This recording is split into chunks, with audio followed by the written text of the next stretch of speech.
No vídeo de hoje eu quero trazer em resposta de um dos nossos inscritos do canal chamado Só Adoração.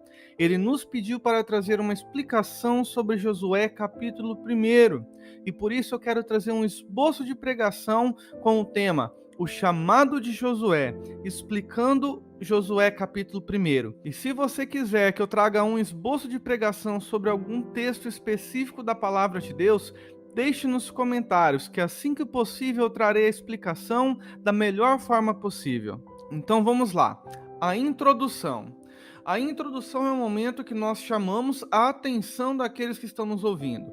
Por isso eu dividi em duas partes. Primeira parte, a necessidade de um novo líder.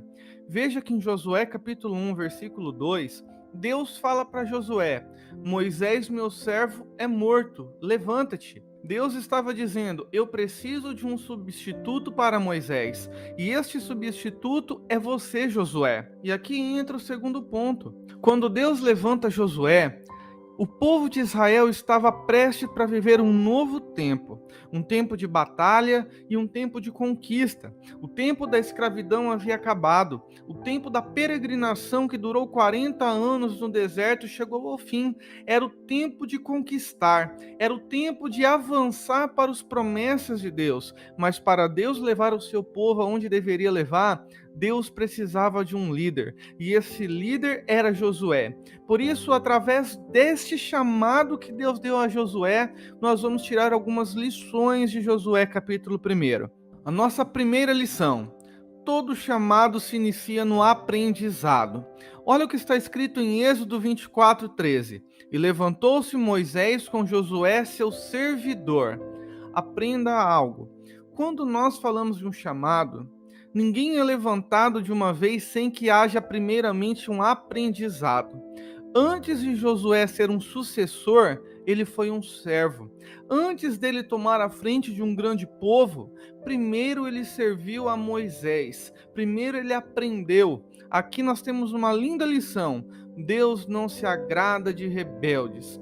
Deus não se agrada de pessoas que não sabem respeitar o tempo do aprendizado. Josué se tornou um líder, mas durante 40 anos no deserto, ele aprendeu com Moisés o que deveria fazer. E veja o que Jesus diz em Lucas capítulo 6, versículo 40. O discípulo não é superior ao seu mestre, mas todo o que for perfeito será como seu mestre. Todo aquele que é chamado, ele inicia o seu processo no aprendizado. Ele não irá tentar ser superior àquele que está ensinando. Ele vai querer se espelhar em seu líder. Josué chegou aonde chegou, porque ele se espelhou em Moisés. Pessoas que não se espelham no seu líder não vai longe. Pessoas que pulam a etapa do aprendizado não têm raiz. Pessoas que são rebeldes, que querem fazer do seu jeito, que não querem aprender com seus líderes, jamais estarão à frente de um grande povo, porque Deus não tem compromisso com pessoa que não aprende. A nossa segunda lição: o chamado é um privilégio. Quando uma pessoa é chamada por Deus, ela está recebendo a maior dádiva. Ela se torna um embaixador de Cristo. Ela está representando o reino de Deus. Ela está levando a mensagem de Cristo, está levando o caráter de Cristo, e por isso um chamado é uma recompensa pela fidelidade aos líderes que vieram antes deles. Josué, ele soube respeitar o seu tempo. Ele foi fiel, ele não quis pular etapa. Quem não pula etapa, Deus o recompensa. Quem não é rebelde aos seus líderes, Deus o recompensa. Quando nós olhamos para a vida de Josué, nós vamos aprender que ele teve esse privilégio de ser líder de um grande povo, porque em todos os momentos, em todos os detalhes, ele foi fiel ao seu líder, que neste caso, Moisés era o seu pastor. E Josué não perdeu tempo, ele quis aprender, ele quis servir. Nossa terceira lição: todo chamado se divide em duas etapas. Primeira etapa são as nossas promessas e segunda etapa são as nossas responsabilidades. Todo aquele que é chamado por Deus passa por essas duas etapas. Quando nós olhamos para a vida de Josué, no seu capítulo 1, nós vemos as promessas. A primeira promessa são as conquistas. Deus diz a Josué: Josué, aonde você colocar a sua planta dos seus pés, eu te darei por possessão. Aonde Josué iria, Deus o daria vitória, Deus permitiria que conquistasse. Mas aqui, irmãos, há uma coisa muito importante, porque a conquista está relacionada com a segunda promessa, e a segunda promessa é a presença constante de Deus. É a presença de Deus que daria vitória sobre os inimigos de Israel. É a presença de Deus que jamais deixaria Josué e seu povo. É a presença de Deus que jamais deixará Josué e o seu povo desamparado. São as promessas de Deus que faz nos animar, que nos faz erguer a nossa cabeça e seguir adiante. Mas juntamente com as promessas também vêm as responsabilidades de um chamado. Quando nós olhamos para Josué capítulo 1, nós vemos 5 responsabilidades que Deus dá a Josué. A primeira responsabilidade, esforçar-se. Deus chama Josué, prepara Josué, mas Deus fala para Josué: Josué, esforça-se. Isso é, ele deveria tirar forças em todos os momentos que precisaria para cada batalha, para cada peleja. Josué capítulo 1, versículo 6, Deus fala para Josué: esforça-te. Em Hebreus capítulo 11, versículo 34, nós vemos que os heróis da fé tiraram força das suas fraquezas.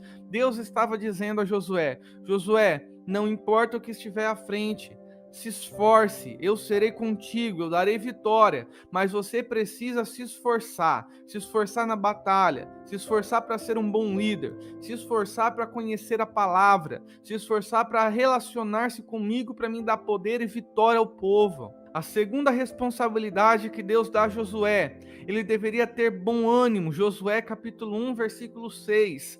Até mesmo nos momentos de desânimo, até mesmo nos momentos de perda, nos momentos de derrota, em todos os momentos Josué não poderia perder o seu ânimo. Há uma responsabilidade, porque quando nós vemos um líder desanimado, todo o povo desanima. Se um líder perde a fé, toda a congregação que o segue com certeza também irá perder a fé.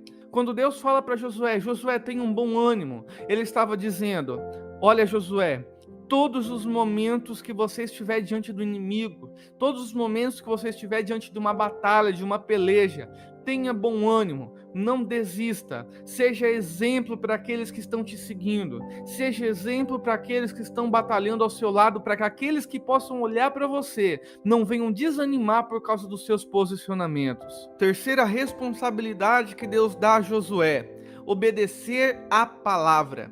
Aqui Deus estava falando para Josué: Josué, não basta apenas conhecer. Aqueles que fazem a minha vontade, eles têm uma vida de obediência. Conhecer para não obedecer é rebelião.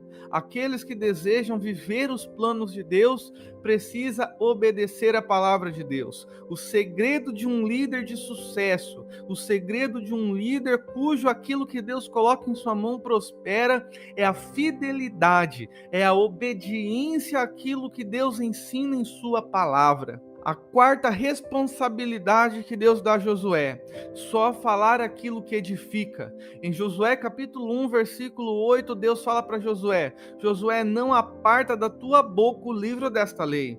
Quando Deus fala isso para Josué, ele estava dizendo: não fale aquilo que não edifique, não fale aquilo que não traga vida, não fale aquilo que vai trazer morte. Sobre os seus lábios eu preciso que esteja uma palavra de vida. E a única palavra que tem poder para trazer vida, para trazer ânimo, para edificar aqueles que estão à volta do seu líder, é a palavra de Deus. Josué precisaria ter a palavra de Deus em seus lábios, para confrontar quando fosse necessário, para abençoar quando fosse necessário, para fortalecer a fé daqueles que estão sendo seus liderados, para animar aqueles que estão desanimados. Quinta e última responsabilidade que Deus dá a Josué: ele deveria dedicar-se ao conhecimento bíblico. Josué 1,8 vai dizer que Josué deveria meditar na palavra de Deus de dia e de noite. Um líder que não se dedica para o conhecimento bíblico, ele cai nas artimanhas do inimigo. O líder que não tem prazer na palavra de Deus, que só pega a Bíblia para pregar, está errado diante de Deus. O líder precisa dedicar-se ao conhecimento bíblico, pois é este conhecimento que o ajudará a viver conforme aquilo que Deus tem para ele, para não cair nas astúcias do inimigo. Um líder que não tem conhecimento bíblico perece. Um líder que não tem conhecimento bíblico, ele não suporta as provações que vêm sobre a vida dele. E a nossa conclusão: todo chamado requer-se dedicação, esforço, ânimo e, acima de tudo, obediência à palavra de Deus. Nesta conclusão, brevemente nós precisamos trazer um resumo e mostrar àqueles que estão nos ouvindo a necessidade de colocar em prática a palavra de Deus. E se você tem gostado do conteúdo deste canal, se inscreva. Que Deus abençoe a sua vida e até o próximo vídeo, assim Deus nos permitindo.